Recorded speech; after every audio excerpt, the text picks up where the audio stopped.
ও হুম। শুভ সকাল বন্ধুরা, আমি আজকে করব রাঙা আলু দিয়ে পরোটা। আজকে তো শনিবার, তোমাদের দাদা ভাইয়ের উপোস। ও প্রত্যেক শনিবারই উপোস করে, যার জন্য আজকে করব রাঙা আলু দিয়ে পরোটা। আর মটর এখানে ভিজানো আছে, এই যে ঘুগনি বানাবো। আর এইখানে আমাদের জন্য ভাত হচ্ছে, এই যেখানে ভাত হচ্ছে। আজ নিরামিষই করব। তো প্রত্যেক শনিবারই ও উপোস করে। আগে সারাদিন না খেয়ে থাকতো, চা আর শরবত খেয়ে থাকতো। এখন 2 বছর ধরে দিনের বেলাতে রুটি পরোটা এইসবগুলো খায়। আবার সন্ধেবেলা পুজো দিয়ে তখন আবার প্রসাদটা খায়। তো সেই জন্য আজকে বানাবো রাঙা আলু দিয়ে পরোটা।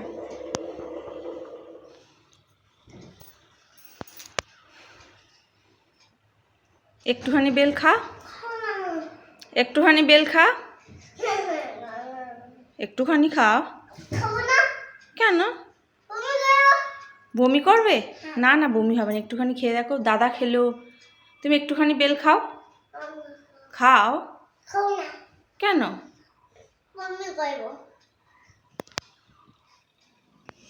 তো আমি বেলটা ছেলে ভাঙলো, দিয়ে খেলো অর্ধেক বেল। আর এই যে মেয়েকে কালকে একটু বেল মুখে দিয়েছি, সে অক করে তারপরে বেসিংয়ে গিয়ে মুখ ধুয়ে দিই। এখন বলছি নে একটু বেল খা, নে একটু বেল খা।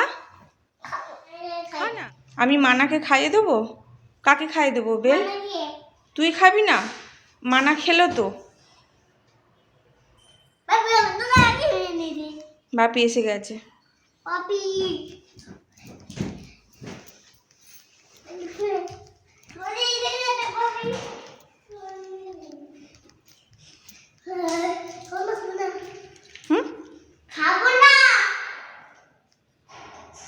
ঠিক আছে, ফ্রিজ খুলবি না কিন্তু।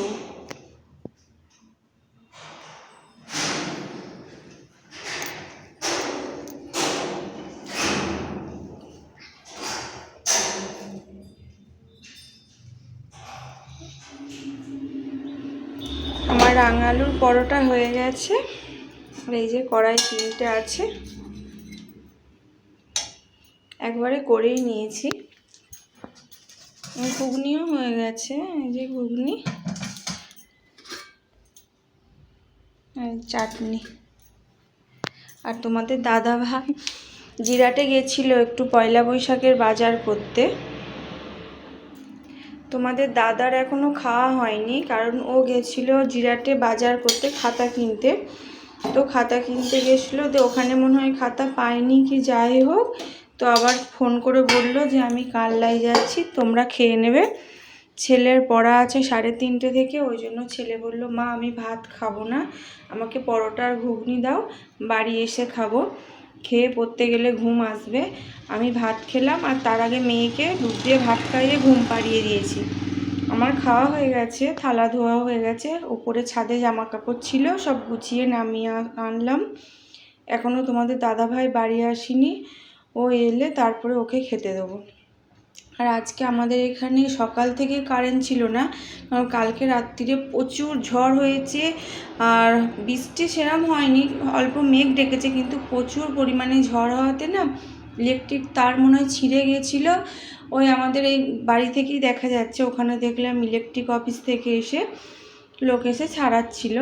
তো যাই হোক, আজকে তো আমাদের মানে 1টা পর্যন্ত কারেন্ট ছিল না, ফোনে চার্জও ছিল না। তো কারেন্টটা তখন 1:30, তখন দেখলাম দিল। যাই হোক, প্রচুর পরিমাণে কালকে আমাদের এখানে ঝড় হয়েছে। আর যেহেতু আমাদের এখানে এখন আম, একটু ঝড় হলেই কী হবে, সব আমগুলো পড়ে যাবে।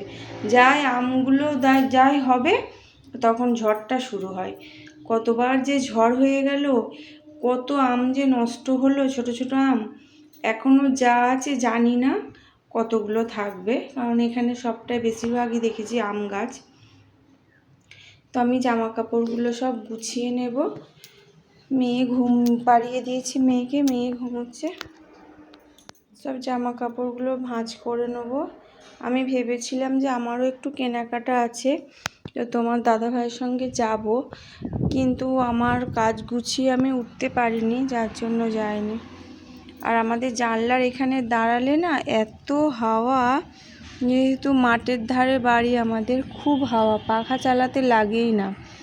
তো আমাদের এখানে জানলাগুলো এত হাওয়া, মাঝে মাঝে আমরা পাখা অফ করে দিই, জানলাগুলো খুলে দিই, কোনো অসুবিধাই হয় না। কিন্তু অনেকে বলে যে তোমাদের উপরে খুব গরম, কিন্তু সেটা না, খুব ঠান্ডা আমাদের এখানে। শীতকালটা একটু কষ্ট হয়, কেন সেই ছাদে গেলে তো রোদ, তো শীতকালে একটু অসুবিধা।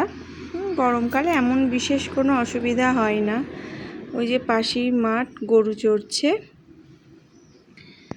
পাশেই মাঠ আমাদের, গরু চড়ছে।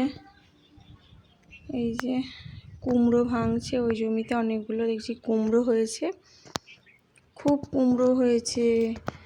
তো কুমড়ো হয়েছে, এতদিন ভাঙিনি, আজকেই দেখছি যে ভাঙছে কুমড়োগুলো, অনেক কুমড়ো। আমি জামা কাপড়গুলো ভাঁজ করে নিই।